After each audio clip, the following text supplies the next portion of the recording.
And this is exactly what's happened. And if you look at the Americans, this is a very interesting article in Foreign Policy, which is an important magazine put out by an organization called the Council on Foreign Relations, which is really the intellectual, it's the intellectual center of the American nervous system. Really, it's the brains behind policies. They create policy papers. Samuel Huntington, in fact, the Cold War paper by Mr. X was first published in Foreign Policy. Now, it's interesting that Foreign Policy, that it's put out by Council on Foreign Relations, and they always use the acronym CFR. The C is for council, so it has a K sound. The F is for foreign, so it has a F sound. And the relations is for relations, Ra, and it has a Ra sound. And that gives you Ka, Fa, Ra. Right? I think it's not insignificant, right? Ka, Fa, Ra. Right? I mean, it's interesting that the Jah has Ka, Fa, Ra written on his forehead. And the Prophet ﷺ, and I guarantee you, no Arab, historically the Arabs never used acronyms. Never. If you study Arabic literature, they never used acronyms. They didn't use initials. Arabs didn't even have a period where you could put an initial. It didn't mean anything to them. I mean, and this is a society that's based on, you have to go to school to learn initials. That's what you end up doing. You go to school and you learn jargon. If you go to medical school, you learn things like CPR, right? You go into there's so many engineering jargon, it's unbelievable, and they use all these initials, right? So the American ABC, CBS, NBC, it's very interesting. It's a land of initials, right? Kafara. It's initials. But this is a very interesting article by David Rothkopf in praise of cultural imperialism. Now this is a rebuttal, because what they do is they get their intellectuals to talk to each other. And then ultimately they derive their policies out of these papers. This was written by a man who's really looking at the Samuel Huntington argument about the clash of civilizations, and he's trying to say, really, we have to be careful of setting up this civilizational crises based on conflict. Because what he's saying is we actually have within our power the means to completely avoid conflict by Americanizing the world. This is what he says. So he says, for the United States, a central objective of an information age foreign policy must be to win the battle of the world's information flows, dominating the airways as Great Britain once ruled the seas. What he's saying in there is that we will not rule by force. The age of force is over.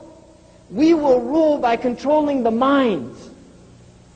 We will rule through information. We will rule by educating the world falsely through our ersatz culture, our pseudo-culture, the culture of margarine. Right? Not real butter, margarine. You see? It tastes just like butter. That's what they say it doesn't. You can't get any margarine that tastes like butter. But that's what they say on there. Yudajjiru, right? This is what dajjal means in Arabic, to trick people, right? So here's what he says in here. It's very interesting. Talking about exporting American ideas. American share of the world market for pre-recorded music, 60%. Music is a very powerful way of controlling the minds of the masses. Music. You see, spread Michael Jackson all over the world. Spread Madonna all over the world. Not only you kill two birds with one stone. You destroy the intellects of people. First of all, listening to that, de-evolved, get people dancing like monkeys, right? I mean, according to them, we came from monkeys and now we're human beings, right? So why do we go back to that when we listen to those things, right? So this is what they do, is get people listening to monkey music, right? It's what it is. It's monkey music. And then pre-packaged software, 75% of the world, right? Now the book market is only 32%, but they're working on it. They're working on it because soon the vast majority of the world will be reading English as a primary language.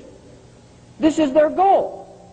In fact, my friend Professor Khalid Blankenship gave a talk in front of King Hassan in which he reminded the Moroccans that you should be ashamed of yourself.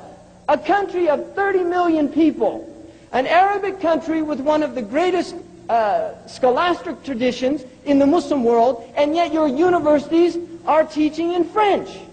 And we have Iceland, a country of 250,000 people, in which their universities only teach in Icelandic.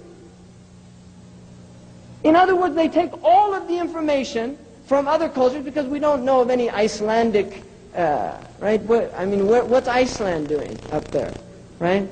No offense to any Icelandic people, but you know, they're not producing great amounts of literature and science and things like this. They're taking other literature and they're putting it into their language because they have izzah.